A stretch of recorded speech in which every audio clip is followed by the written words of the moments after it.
पंचित dam में जो कि आंदोलन चल रहा है विस्थापितों का, आज 8वां दिन आंदोलन है और जानने का प्रयास करते हैं कि आप लोग तो पहले लाल झंडा में थे। लाल झंडा से जो अरूप चटर्जी है वो विरोध समर्थन किया है, मतलब सोलर प्लांट का। आप सोलर प्लांट का विरोध कर रहे हैं, लोगों में क्या संदेश जाएगा जो कि एक ही पार्टी के लोग आप लोग? देखिए, लोगों को इस बात को समझना चाहिए, ये आंदोलन न लाल पार्टी का है न किसी पार्टीगत आंदोलन है, ये हम विस्थापितों का आंदोलन है।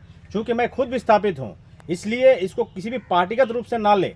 आज हम सभी पार्टियों के पास मैं खुद जा रहा हूँ, सब पार्टियों को मैं निवेदन कर रहा हूँ, सब पार्टी आए और सब पार्टी हमें समर्थन करे।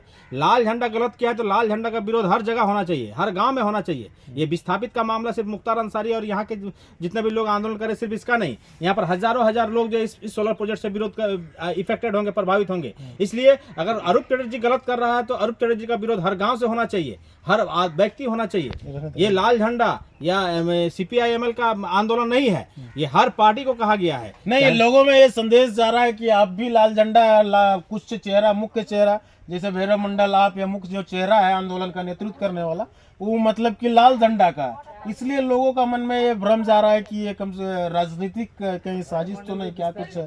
देखिए, लोगों को इस बात को समझना चाहिए, ये मुद्दा सबका है, सबको आगे बढ़ के लड़ना चाहिए। यहाँ पर कोई व्यक्ति नहीं है जो किसी पार्टी से बिलोंग नहीं करते हैं, लेकिन कोई पार्टी से बिलोंग करते हैं इसका मतलब वो आंदोलन उस पार्टी का नहीं हो जाता। इस पार्टी में किसी आंदोलन का नियंत्रण नहीं है, न किसी पार्टी का इसमें हस्तक्षेप है।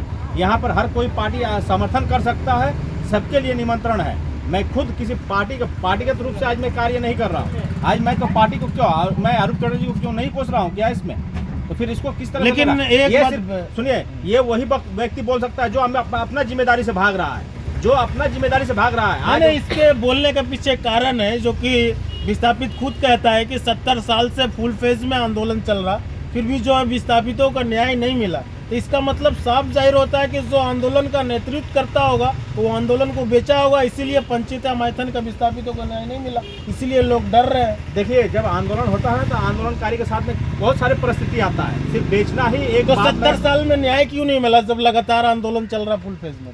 देखिए, इसका तो अभी इस बार तो भी तो हम लोग को दिखा है कि किस तरह से आंदोलन को डाइवर्ट करने का प्रयास किया जा रहा है, आंदोलन को किस तरह से विस्थापित वर्सेस पुलिस प्रशासन करने का प्रयास किया जा रहा है। ये DVC का रणनीति के तहत, ये कुछ पॉलिटिकल लीडर्स के तहत जो इस पूरे आंदोलन को डाइवर्ट करने का प्रयास किया जा रहा है। वो तो धन्य है हमारे इस बार के आंदोलनकारी जो अपने आप में संयम रखे हैं, जो अपने आप में सावधानी पूर्वक काम कर रहे हैं। नहीं तो अभी तक तो ये मामला पुलिस प्रशासन वर्सेस विस्थापित हो चुका होता, फिर तो आंदोलन तो वहीं पर खत्म हो चुका होता, फिर वो पुलिस प्रशासन होता, केस मुकदमा होता, कुछ लोगों को जेल में डाल दिया होता, कुछ लोग डर से नहीं आते, बस इसी के तहत में वो खत्म कर दिया होता। आज भी तो लोग इस तरह का षड्यंत्र क्या लग रहा है इस बार आर पार की लड़ाई होगी? क्या कुछ तो मतलब उम्मीद और आशा विस्थापितों के कुछ मिलेगा? देखिए, इस बार भी पहले जैसा ही परिस्थिति है, इस बार भी पहले ही जैसा परिस्थिति क्रिएट करने का कुछ ऐसा राजनेता है जो अपना निजी स्वार्थ साधने के लिए यहाँ लोगों को आंदोलन से दूर रखने का प्रयास किया जा रहा है। उसका कूटनीतिक चाल जो है,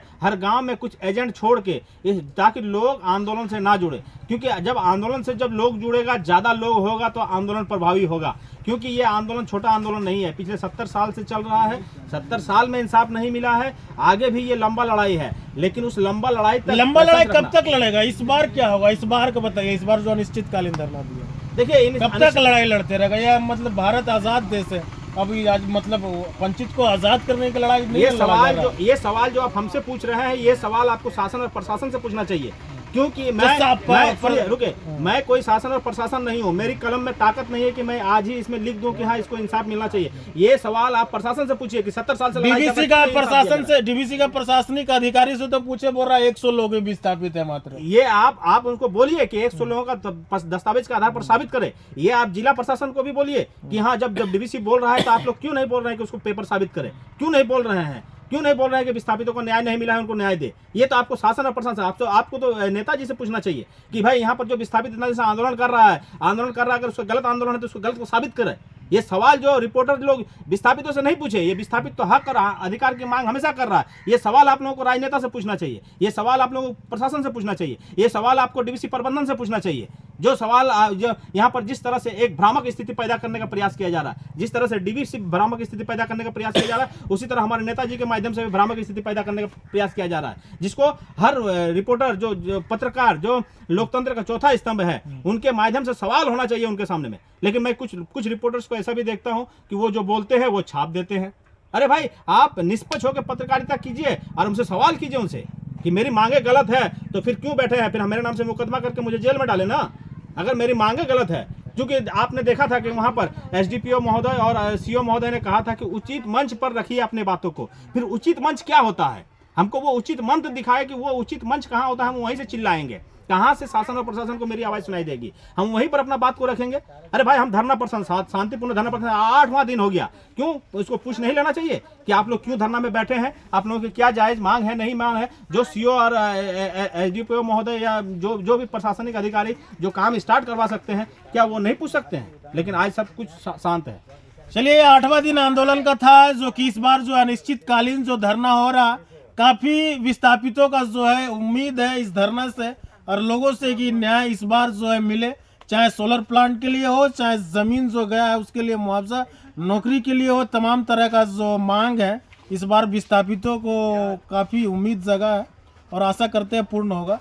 बाकी बात आप लोग क्या सोचते हैं, अपना राय जरूर रखिएगा। आप देख रहे थे सोनी डिजिटल मीडिया। सचिन की रिपोर्ट, जय हिंद।